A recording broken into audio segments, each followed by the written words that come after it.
cosmocentric, where he can wake up in the morning and he can feel deeply drawn from the deep, spiritual place to take care of all sentient beings. Probably hasn't had that experience. Probably developmentally hasn't earned that level of development yet. So he, in that sense, is limited. It's not just going to flip up, Now, he might have a spiritual experience, or get states in a second. He might have an experience like that where get him in touch with, Maybe So you pointing a gun at him, and maybe he went home, There's no difference between death or life. Does he who chooses Yeah, to he went use, right into samadhi. I was like, dude, that's so crazy. Like, this is great. Maybe meditation now. does he who chooses to use a gun to end someone else's life for whatever that person's justification I didn't is? shoot him. No, of course. Okay. But intentionally or not, it's using the threat. Is that showing a disrespect toward the greater person as well? Oh, huge question. Now we're getting into integral ethics. You get into the idea of like protecting the greatest depth for the greatest span. I mean, this is where battles are fought. This is, again, a whole another presentation. We can talk more about this. It's this story of Jean Valjean, and the priest lets him go. I know, but he's scared for it. Come on, take on vacation. It's a huge question. How do we make ethical determinations based on just a simple spectrum like this, where the phrase is protecting the greatest depth, which is the greatest depth of levels, right? Just straight out saying it. This pisses people off left and right, but it's basically saying the greatest depth means something or someone developed indigo capable of taking all those perspectives, protecting that depth over something that's less developed, but doing that for the greatest span, the greatest number of people longest reach. It's a really complex paradoxical topic that forms the basis of integral ethics. And there's dozens of unanswered questions in there. I think you're hitting at the heart of one. Huge area of exploration. Again, this very simple concept. This again is us locating, right, in our awareness, the essence of what this map is trying to tell us. We can spend our time going through every single level and talking about it, which we'll do at some other point. But here, we're hitting these heartstrings of like the deep issues. So I'm not answering your question, but I'm pointing at that it's landing in the right spot in regards to the simple technology of love sort of thing and the map and territory distinction. It was a philosophical question. It is a philosophical question, 100%. I was just really good at avoiding them. When I only have an hour and a half and 10 more slides. Real quick on states, and we're going to pull these two together. There's several categories. I'm so sorry. You're like in the worst spot. I like to move, but I have to stand control.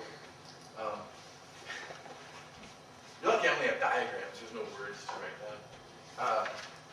There's integral tracks several categories of states. Okay.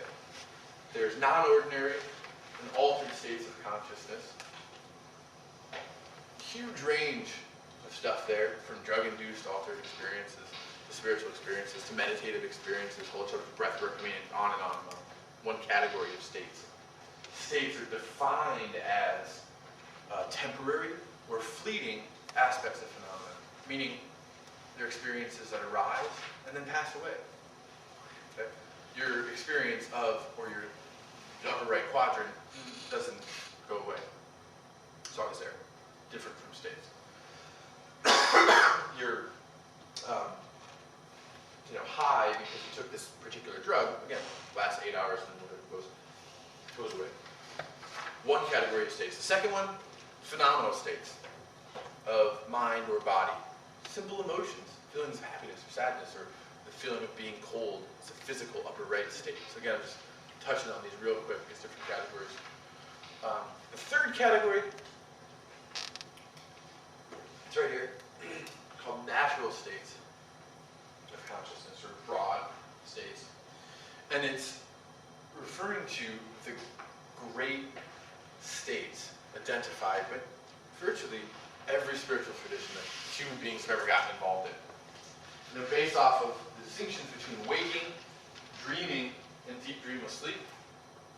The sleep states, okay, otherwise known as, or for our purposes here, known as gross, associated with waking, subtle, associated with dreaming, causal, associated with deep dreamless sleep, and non-dual, which we'll talk about.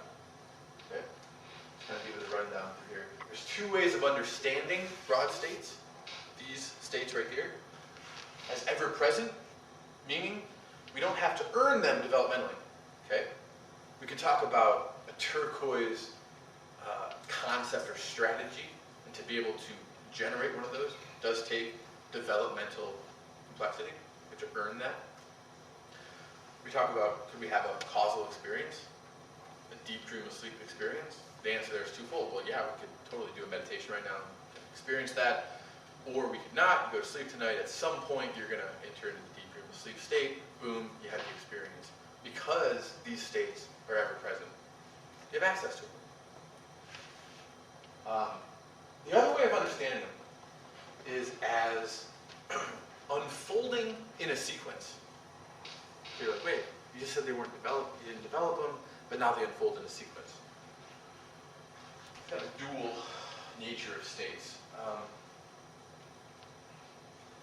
This is talking about training of the typically spiritual variety in any tradition, and literally the research that's been done, from shamanic traditions to Eastern traditions to Western traditions, theistic, non-theistic, whole range. Every set of contemplative practices in typically the mystical traditions are contemplative rather than the more fundamental or theistic, or what's the word I'm looking for? Spirituality rather than religion I'm talking about here. Their set of practices follow this pathway, if you will. They train you first in stabilizing your awareness in the waking or gross realm. Concentration practice is one of the key, beginning practices in many spiritual paths. Training your ability to hold attention on a mantra or a physical object or your breath. Okay. Also, if you're really on the spiritual path, you're going to be taking vows of some sort, which are gross purifications of your behavior, your eating, your thinking, that type of stuff, your commitment to practice. Check it, spiritual tradition. They all call them different things. Again, this is the lower left showing up, making all these differences. But structurally, the path follows this state unfolding. Okay? The idea here is to train what we call your wakefulness with a capital W. It's like waking like awareness. To train it to see the world in these different states. States beyond gross. So right now, we're all aware of the gross state, right? We see this table, we hear the sounds, we did this before, right? That's the gross state. Pretty simple. Waking realm. Bound by the laws of physics, if you will. Right? Moving to the subtle realm. Are we aware of the subtle realm? It's a question. Spiritual traditions can help you develop the capacity to be consistently aware of the subtle realm. Subtle realm on the low end, the more gross end, right, includes things very simply like emotions and thoughts. But on the very high end, and there's, depending on the tradition, you could probably cut subtle into 12 different little pieces. We're just going to lump them all together in this diagram. On the very high end, we're talking about the very essence of phenomena, a sound, a sight, color, right? The moment before it manifests as a gross object. Right? That sounds all esoteric, crazy and spiritual, right? These practices, I'm particularly drawing from Mahamudra right now, if you want to learn this. I mean, it's just razor sharp.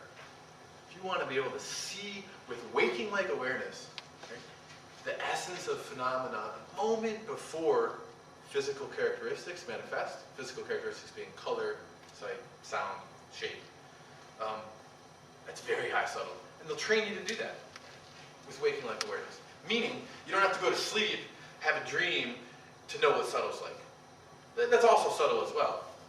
In subtle, you don't have what's called necessarily a gross body. That's why in your dreams, you can have any body you choose. You can fly, you can easily. Moving from subtle to causal, causal is where you get into what Buddhists call emptiness, just to go through the Buddhist lens. What Teresa called cessation.